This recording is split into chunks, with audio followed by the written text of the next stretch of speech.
What is up, sweet peas? Okay, so it is actually multiple days after this footage was taken.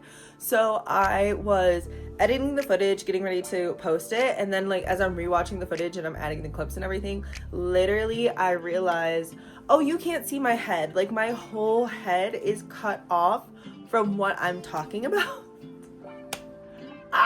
We love it. We love learning. We love the learning curves. But basically what I want to talk to you guys about and kind of yap with y'all and kind of just like chit chat, girl talk with while I kind of like clean my vanity. You guys can't see it, but it needs some love. It needs a little bit of love. So we're gonna kind of clean off my vanity. I'm gonna grab a garbage can and we're gonna sit and we're gonna chat and we're gonna talk about why taking the time to reset is so important. And I really feel like I've been able to kind of like take some time away, kind of refocus back into me, and I have some good advice. So I'm gonna tell you all of that. And oh my gosh, my wife brought me a sweet treat. What is this? You haven't eaten today, so it's Greek yogurt with some vanilla protein powder, honey drizzle with chopped up pineapples and chia seed. That way you can get some. And it's in a fun glass. I love you so much. Thank you. You're welcome. I love you. Thank you for thinking of me. Yeah.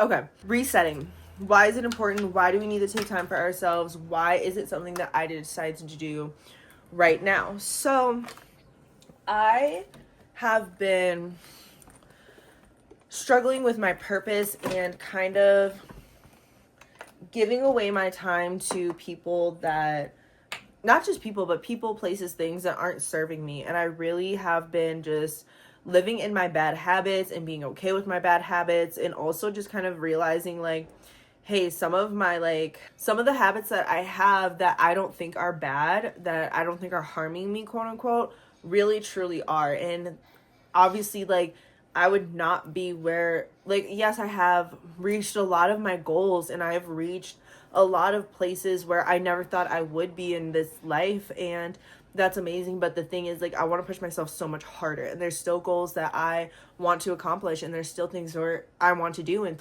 things I want to be. So for me, I need to look at the life that I have and be very honest with myself and really kind of be like, okay, I'm not where I want to be. So the things that I'm doing obviously aren't getting me to where I want to go. So there needs to be a change. And that's kind of where I'm at, is like, I absolutely needed this change, and I needed to just come to terms with myself and be honest. And I think really slowing down and taking the time to not just like be on autopilot, but to really actually truly like take care of my space and to clean and to be caught up on laundry and not just have like, oh, I'm pulling out of this pile of clothes today, you know, that's fine. Like, no, like, I actually know where my clothes are, and I actually have like a wardrobe, and I actually have like my gym clothes set up, and I have like, I'm not pulling out of these piles of clothes that aren't washed, and like, you know, like, I just don't want to be in this chaotic space anymore. And I felt that when I was kind of like spreading myself too thin and giving up on what my dreams were and what I thought was important, I felt like there was really like started to be this disconnect, and I just started to be very depressed, to be honest, just really depressed, just not wanting to do the things that I love to do. I was so tired all the time. I just felt like I just couldn't be happy. Like, it was really kind of hard, actually. And I think that something that I definitely want to say, and something that I really want to kind of come across, is that a lot of my friends, a lot of sweet peas that reach out to me, they have lived in tough times. They have been sweet peas that have not grown up in a garden, but have grown up out of concrete. And I really need to specify with you when I say this, and I say this with so much love. Just because the situation isn't as hard as it used to be doesn't mean you have to struggle your way through it. And one of the things that I can kind of relate this to is with domestic violence, like the type of, oh, well, he's not hitting me anymore, he's only cheating on me, so it's not as bad. It's still abuse. Okay, well, he's not cheating on me, he's just lying to me. And I just don't know if I can trust really who he's with or what he's doing. But, you know, I know he's not cheating on me.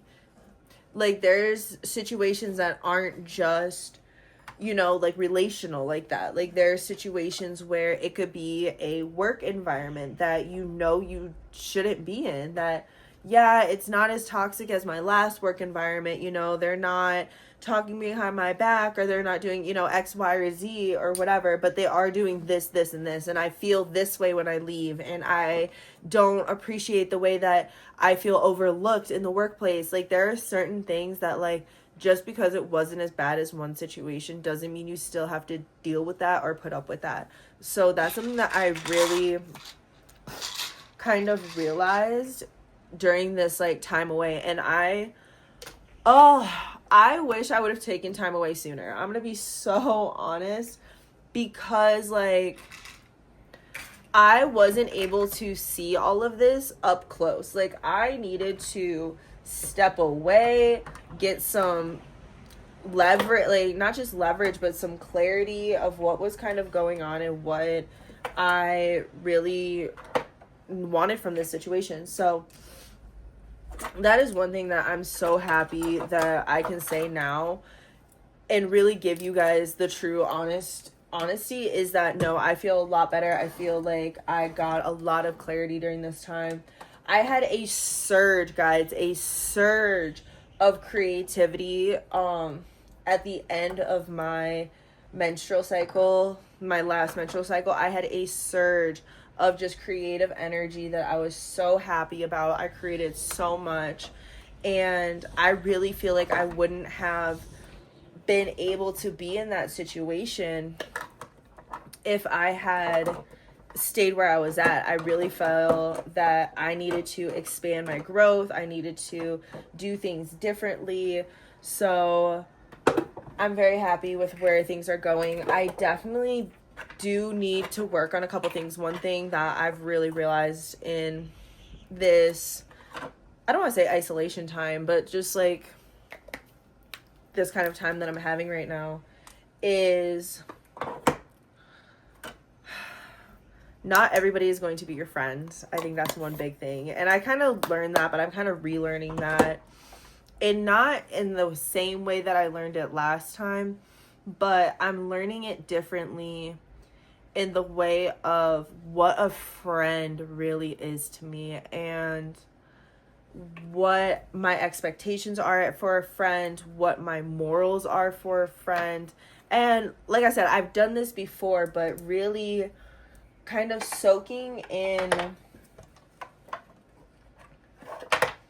what would you say, the depth of it, and really like looking at some of these people that are in my life and being like, okay, well, do I want you in my life for the next 5 to 15 years? Because at this point, like, I'm going to be 30 coming up pretty soon. I think that's also what has a lot to do with it, is that I am, you know, ending my 20s. Like, I am 28 and I'm ending my 20s. So a lot, you know, is kind of coming to this moment of, okay, who's in my life? Who's going to continue to be in my life? Do I want those type of people in my life?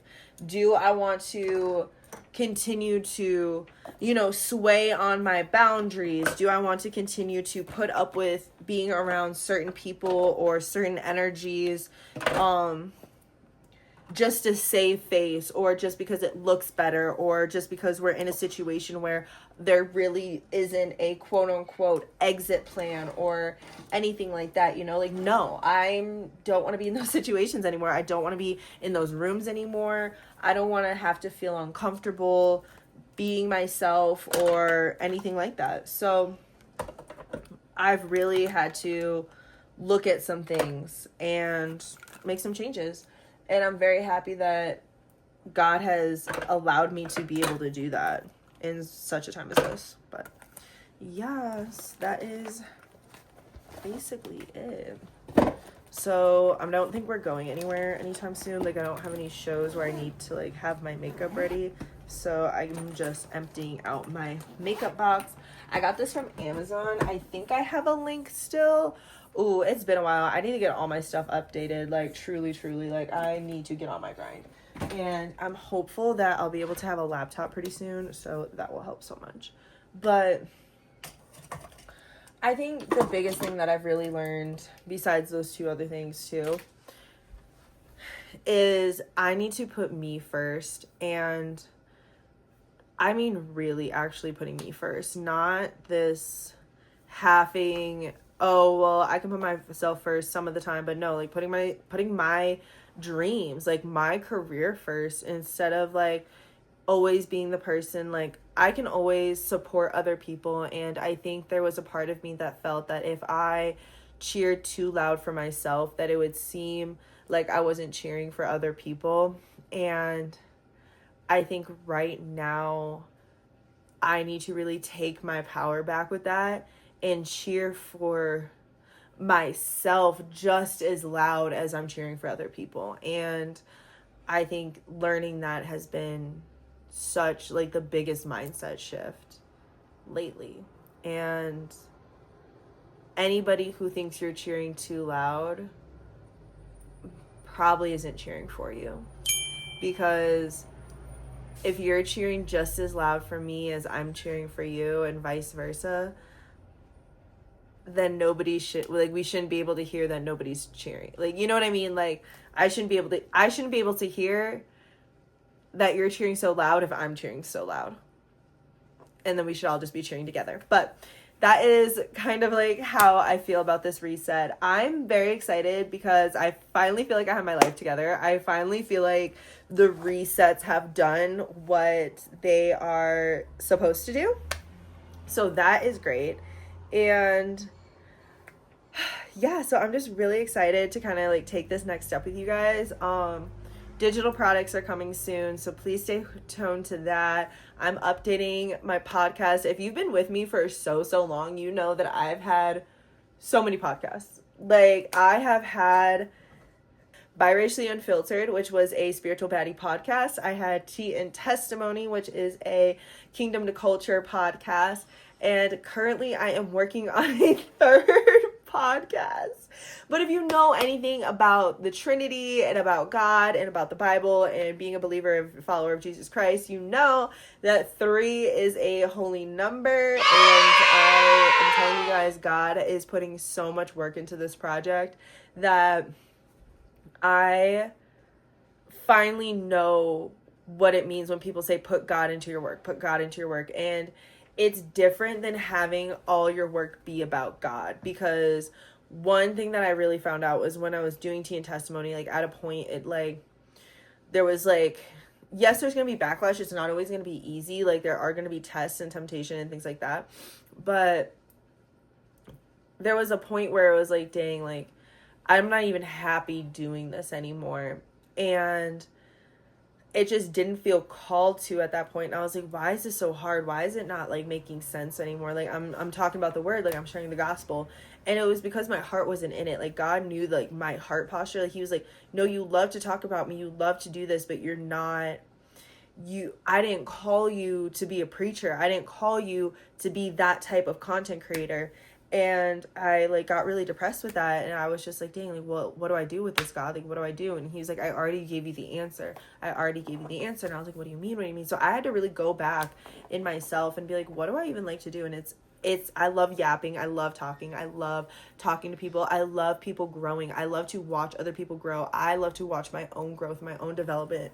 And I love to try to be the best version of me that I can be. Like, I love when people get it and it clicks and they move and they grow, and I just love that. And I love self-care, and I love that I have had a story of being the black sheep in my family, truly, because I'm the only biracial person in my family. I'm the only person of color in my entire family. I have gone through the trials and tribulations of being the only person of color in my school for a long time. I was completely like, it was until high school that I was one of like maybe 5 other people of color. And then it came to the point where, you know, I was kicked out of my house at 19 and had to live with a friend. And that friend Her father like made passes at me and I felt uncomfortable. Like I have gone through so much, and maybe one day like I will share my full testimony on here. Like truly, like it would really be like he doesn't love you. Like that, like it has like 6.8 million views or something like that. Like my testimony would be on the level of that, like her. And it's not to like be like, oh, my story is, you know, like all, no, it's the fact that this like really happened to me, that I know that my story has a purpose and that my story is meant to be told, and that I didn't just go through all of these things. I didn't just grow from all these things for no reason, for it not to be seen, for it to not to be heard. So I truly have gone through some trenches and gone through some self-loathing, self-hate, self-mutilation, EDs, like reverse racism, like a lot of things I have gone through that have made me truly like hate myself, and I have had to grow and love myself, and I'm still working on that every single day. It is a working thing that I have to reconstruct, reparent my inner child, reparent my inner teenager, know my inner college kid. Like I'm going to be 30 and I've had trauma all the way up until I was 25. You know, like really, like I've had trauma like past 25, obviously, like from life, but I mean hardcore in the trenches trauma, like from, I'd honestly say 5 to 25, like the first basically 20 something years of my life. And to have to relearn to love yourself and to relearn and to re-find a softness that is good for you, that isn't pressured and isn't a certain way and doesn't look a certain style, but is softness to you and what it means to be soft and gentle, and to grow gently, and not to be rushed by a whole hustle culture inside of healing. Like there's such this stigma that you have to heal this year and it has to be this year, and it is going to take time. You have to build these habits, and not just build habits, but you also have to take down and dismantle bad habits and old habits to grow new habits. It is not going to maybe take a year. It may not take 3 years, 5 years, 10 years. You may be growing your entire life. You will be growing your entire life. So just know, I kind of went on a tangent there, but just know, like, it all starts with a reset. It truly all starts with a reset, and just know that it takes one step. Your reset does not need to be 1,000 steps. Your reset does not need to be, okay, I need to take the day off and I need to wash all the dishes. I need to do 3 loads of laundry and wash my sheets and take a hot girl walk, and I need to wash my dog, and then I need to take a hike and go for a 3-mile run. Like, no, honey, no. It does not need to be all that. It literally starts as one thing. If you are at the point, and I have been here, where making your bed is hard, make your bed. If you don't do anything else throughout the day, make your bed.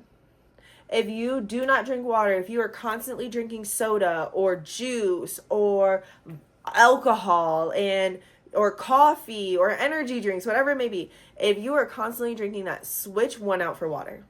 Switch one out. If you normally have a energy drink every day at 3 p.m., just try to switch it out for water. You are going to experience headaches and cravings and things like that because it has addictive properties, like sugar and all these things, and caffeine has addictive properties. And once you start to wean yourself off of it, you will feel better. And those steps and everything are going to start to show. Take one step. Doing one thing is better than never doing anything. So I'm going to leave that with you. I love you guys so much. Make sure you subscribe, hit that bell notification, and I post videos every week. I'm trying to get consistent on posting them every Monday. That's the goal, is every Monday. So you know what? We're going to say it right here, right now. Every Monday, new videos are coming out. So much commitment. Okay, so new videos are coming out every single Monday. I will see you guys next Monday. I love you, but don't forget that God loves you, but make sure that you love you. Mwah. I love you guys. Bye.